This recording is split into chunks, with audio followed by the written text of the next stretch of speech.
Hello student, how are you. आज अपने पढ़ेंगे हिसाबी पद्धति के उद्देश्य। इससे पहले अपने 2 लेक्चर पढ़ चुके हैं और फर्स्ट दोनों लेक्चर में क्या पढ़ा गया अपने।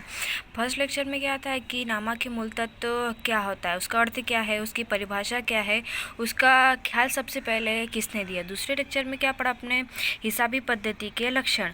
और आज तीसरे लेक्चर में क्या पढ़ना है, हिसाबी पद्धति के उद्देश्य, ऑब्जेक्ट ऑफ अकाउंटिंग, या हिसाबी पद्धति के उद्देश्य। तो उद्देश्य का मतलब क्या होता है, उसका ध्येय है ना। तो पहला क्या है उद्देश्य, स्थायी रिकॉर्ड यानी परमानेंट रिकॉर्ड। स्थायी रिकॉर्ड हिसाबी पद्धति में जितने भी रिकॉर्ड्स होते हैं, जो भी अपने लोग ट्रांजैक्शन कर रहे हैं, लेन देन हो रहा है, उसको क्या अपने लिखित रूप में या कंप्यूटर में लिखा जाता है। तो वो क्या होता है, हमेशा स्थायी रूप में होता है। तो वो क्या होगा, स्थायी रिकॉर्ड होगा। दूसरा क्या है, प्रत्येक व्यवहार के हिसाबी असर, to know the effect of each transaction. इस ट्रांजेक्शन मतलब सारे व्यवहार जो अपने कर रहे हैं, जो भी व्यवहार कर रहे हैं, उसका हिसाबी असर मतलब कि किस तरह से जा रही है, उसका अपने अकाउंट में, अपने नामा में किस तरह से असर हो रहा है, वो बताने के लिए हिसाबी पद्धति का उपयोग होता है, या ये हिसाबी पद्धति के उद्देश्य हैं। तीसरा, प्रभावशाली तथ्यों को जानना। हिसाबी पद्धति में कई तथ्य होते हैं जो हिसाबी पद्धति को या अपने आंकड़ा की ये जानकारी को असर करते हैं। तो ऐसे आंकड़ा की जानकारी को जानना, ऐसे तथ्यों को जानना प्रभावशाली जो है ना, अपने हिसाबी पद्धति को असर करते हो, ऐसे ट्रांजैक्शन को, ऐसे व्यवहारों को जानना। तीसरा है कर दायित्व निर्धारित करना। हिसाबी पद्धति में या अपने धंधा में, व्यापार में, अपने कुछ भी काम करते हैं तो कई ट्रांजेक्शन, कुछ व्यवहार कैसे होते हैं, उधार रूप में। तो उधार रूप में होते हैं, या तो अपने है ना कहीं उधार देते हैं, तो ऐसे टाइम में तो सामने वाले को कितना कर देना है या अपने को कितना कर देना है, तो वो जानने के लिए कर अपने हिसाबी पद्धति का उपयोग करते हैं। हिसाबी पद्धति में आंकड़ा की जानकारी होती है। आंकड़ा की जानकारी के आधार पर सामने वाले की कैपेसिटी या अपनी कैपेसिटी के आधार पर अपने कर निर्धारित करते हैं। तो हिसाबी पद्धति के आधार पर अपने कर या दायित्व निर्धारित कर सकते हैं। देवा या देता का प्रमाण जानने के लिए, देवा का मतलब नाम से पता चल रहा है कि कोई आता हो तो कोई अपने उधार व्यवहार किए हो तो उसको देना है ना, जो सामने वाला आता है उसको देना, तो उसको बोलेंगे देवा।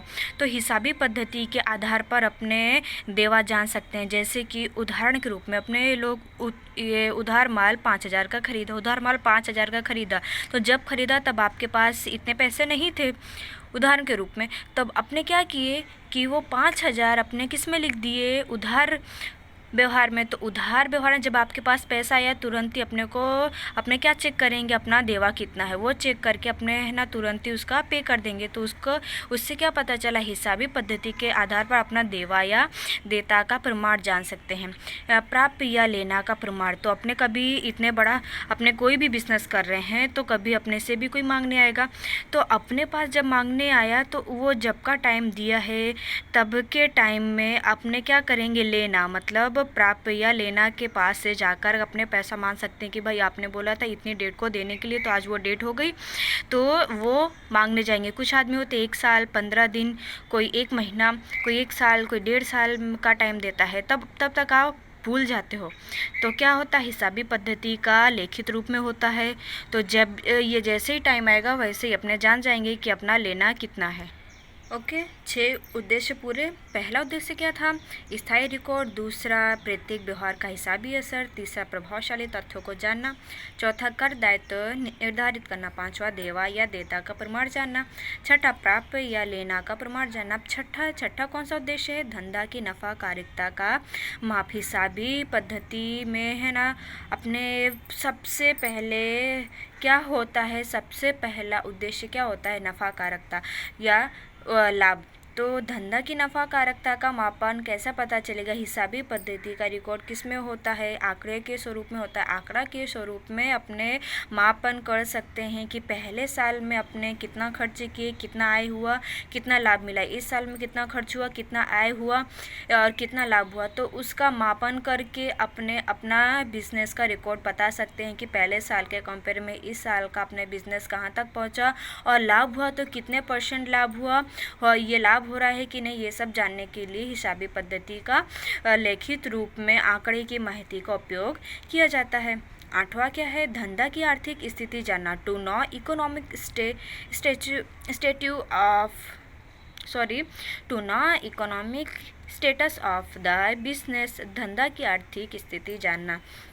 धंधा की फाइनेंशियल या इकोनॉमिक स्टेटस जानने के लिए भी हिसाबी पद्धति का उपयोग होता है। ये तो अभी जो इससे पहले वाले उद्देश्य में पढ़ चुके हैं। वैसा ये धंधा की आर्थिक स्थिति कैसे जानेंगे, जैसे कि 1 महीना हुआ, 1 महीने का जान सकते हैं, 2 महीने का, 3 महीने का, 4 महीने का। जैसे 1 महीने में जानना हो तो 1 महीने में आपने कितना खर्च किया, कितना उधार है, कितना लेना है, कितना देना है, और कितना आपने खर्चा किया, कितना आपके पास आया, कितना आना बाकी है, वो सारी स्थिति जानने के लिए हिसाबी पद्धति का उपयोग किया जाता है। तो इससे क्या पता चलेगा, हिसाबी पद्धति की से धंधा की आर्थिक स्थिति को जानने को मिलेगा। और 9वां है, भूल और छल कपट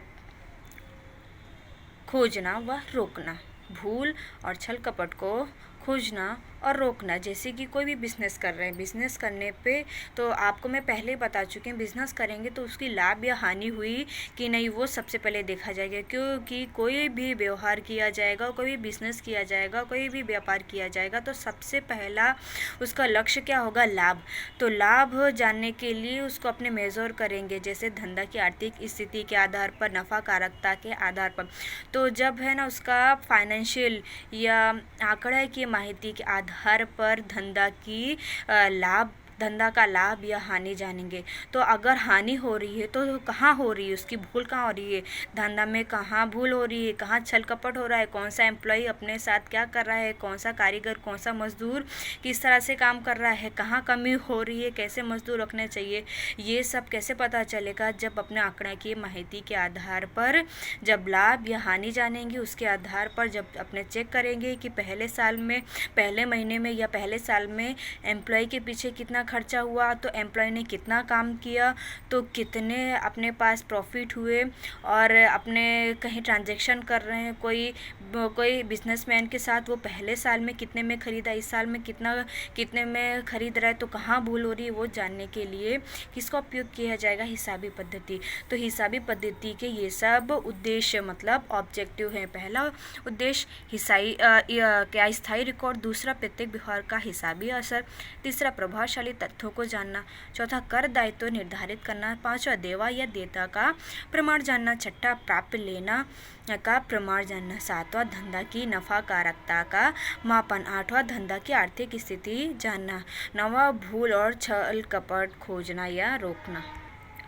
ओके स्टूडेंट, आपको ये लेक्चर अच्छा लगे तो लाइक करें, सब्सक्राइब करें और कमेंट करना ना भूलें। Bye bye.